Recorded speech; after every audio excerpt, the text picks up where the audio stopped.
Let's talk about concessions. This has been a hot and even controversial feeling topic lately. I don't think it has to be that way. This is Ryan with SacramentoAppraisalBlog.com. Let's talk about this. How do appraisers handle concessions? Do appraisers deduct value if the seller gives concessions? Let's talk about the NAR lawsuit briefly and then some closing thoughts. And so, jumping right in, here's an example of how appraisers might think about concessions.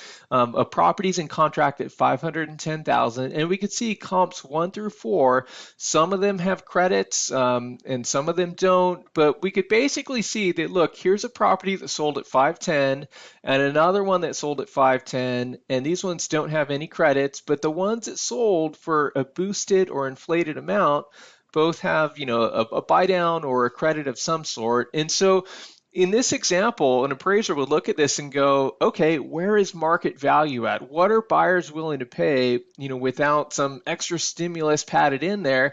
And what Fannie Mae standards would want appraisers to do is to make an adjustment down for the amount that the concession affected that comp. And so if I'm looking at these comps in this example, I'm going, wow, it looks like I need to adjust comp 3 down by 15K, and I need to adjust comp 1 down by about 10K. Okay, because the comps without the concessions are at that level. All right, and so does that make sense? I hope so. If not, comment below. But do appraisers deduct value if the seller gives concessions? Absolutely not.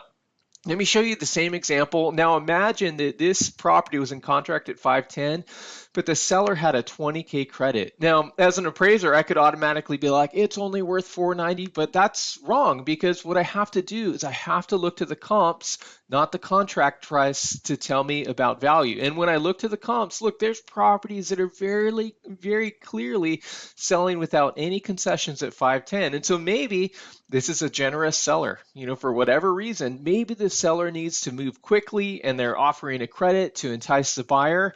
Maybe the seller didn't really need to do this, but they did for whatever reason. The reality is the proof of value is found in the comps, not the terms of the contract. And so I have to be really careful about that as an appraiser. So I would not automatically deduct value just because a seller includes a concession. I look to the comps for that, whether an adjustment needs to be made to the comps. I don't adjust the subject, okay? Now, how does the NAR lawsuit come into play? Here's the thing.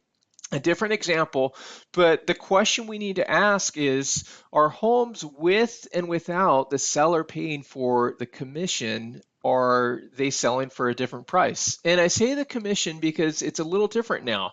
If the commission is split and now all of a sudden a seller covers a cost of that commission, it's going to be covered as a concession, okay?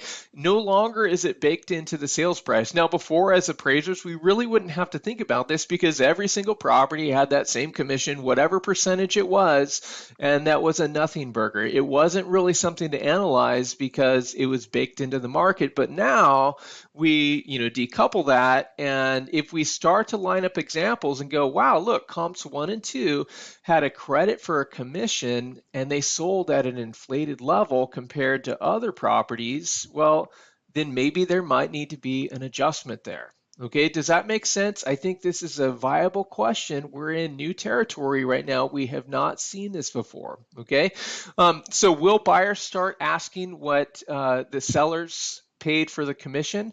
I think that's another viable question. Will savvy buyers look at the market and go, well, what did the seller pay on that one if I'm deciding what to offer? Now, in a crazy market, with multiple offers, buyers probably don't even have that luxury to ask, okay? Now, for closing thoughts, the market won't be the same for every escrow. I think a lot of people are making the mistake of saying that every property is now worth 2 to 3% less. That's ridiculous. We need to analyze each property. Be open to thinking about this differently. We are in new territory. Let's entertain some new thoughts. Be cautious about positive bias. In real estate, there's often a seller-oriented bias or a bias to keep prices high, and anything possibly coming against that is sinful, so to speak. Like, let's throw that out. Let's talk about stuff like this. And I'd say that we'll see how it unfolds, okay? The market is going to figure this out.